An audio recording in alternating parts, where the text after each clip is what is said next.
ایک دن رسول اکرم صلی اللہ علیہ وآلہ وسلم تشریف فرما تھے اور سامنے حسین بن علی علیہ السلام بیٹھے تھے۔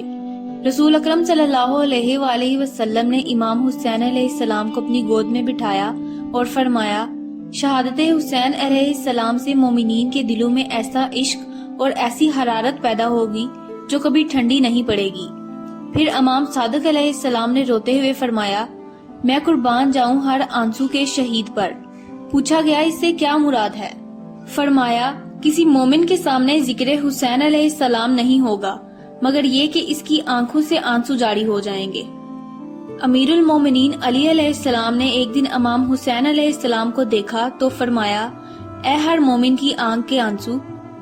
امام حسین علیہ السلام نے عرض کی، اے بابا جان، اس سے مراد میں ہوں؟ فرمایا، ہاں میرے بیٹے، آپ ہی ہیں جسے جب مومن یاد کریں گے تو ان کی آنکھوں سے آنسو جاری ہو جائیں گے اور ان کے دل مغموم ہو جائیں گے۔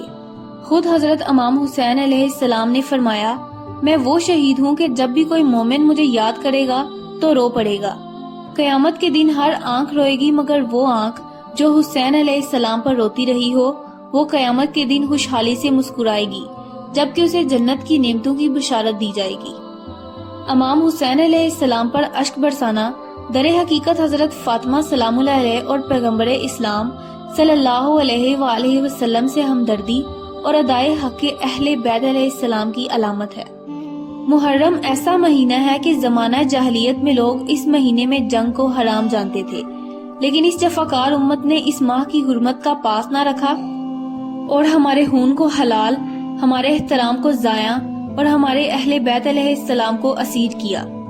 اہل بیت علیہ السلام کے حیام کو آگ لگا دی اور ان کے اموات کو غارت کیا۔